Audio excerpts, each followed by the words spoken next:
At the heart of each digital camera we have what's called a camera sensor, and the camera sensor is made up of a grid of millions, literally millions of little squares. Now in our little example here we have 5,000 by 4,000 little squares, so if you multiply those together we'd have a 20 megapixel sensor. So the whole point of the sensor is to capture the image created by the camera and the lens assembly so that you can then save the resulting image and then go on and produce your prints or whatever output you want. So it's worth just getting an idea as to how this sensor works, because all of these little squares, these little pixels, these are what we use to create the digital image, and these are what we use to what we manipulate when we're processing our images. So the first thing is each sensor is effectively colorblind in that it'll respond to every color of light in the spectrum indiscriminately. Now, and we call each one of these little squares a photosite or picture element or pixel. Now each of these terms has got its own particular definition, but for our purposes we can use them interchangeably really. Now then, each grid is then divided into a grid of 2 by 2. Okay, so in each one of these little larger squares we have 4 pixels. So in order for the sensor to distinguish between colors, it's overlaid with a series of colored filters. It now means, if you're thinking back to your camera, if you put a red filter on, it will only allow red light through. If you put a green filter on, it will only allow green light through. The same thing is happening with this sensor. So anything with a red filter on, that pixel will only respond to red light, that one to green light, to blue light. Okay, so now we're making the sensor so it distinguishes different colors of light. And of course we have the 3 primary colors, red, green and blue, which is why they're overlaid with red, green and blue filters.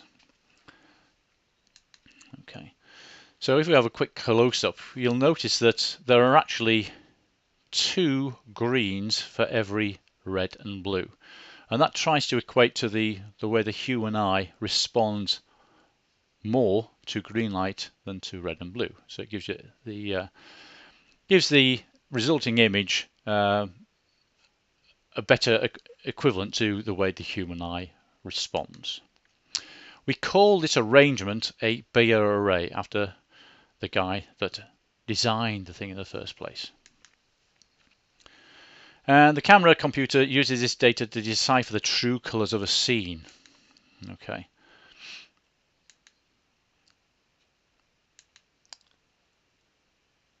And the process is called demosaicing. Okay, so let's have a quick look at demosaicing. So if we were to take a look at this red kite's eye, each of these pixels, well, each part of the bird itself is giving off red, green and blue light. Okay, and if we were to zoom in to that, this is what the pixels, the sensor, the camera sensor would be recording. It would be recording variations of red, green and blue light across the entire sensor. So that's what it's recording.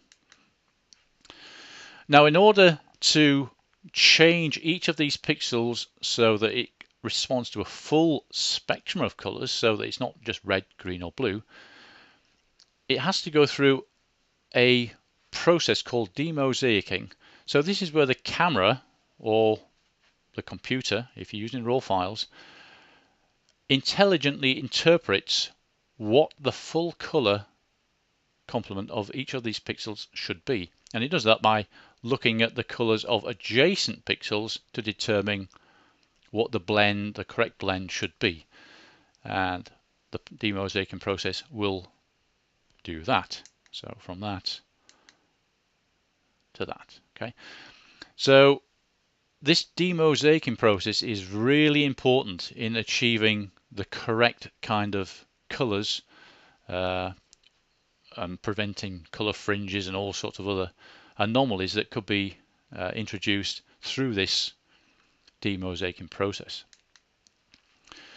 And this is where the algorithms within the camera or the, like Photoshop, will significantly affect the image quality. And if you look back in history to Photoshop CS5 and CS6, they both changed the way Adobe Camera Raw carries out this demosaicing process, and it really improved the way it did it, such that if you reprocess some of your older RAW files, you'll probably find that it does a far better, you get a far better image at the end than when we were using Photoshop CS4 and before. Okay, so that's giving you a quick overview of what the demosaicing process is and how the digital sensor captures the image.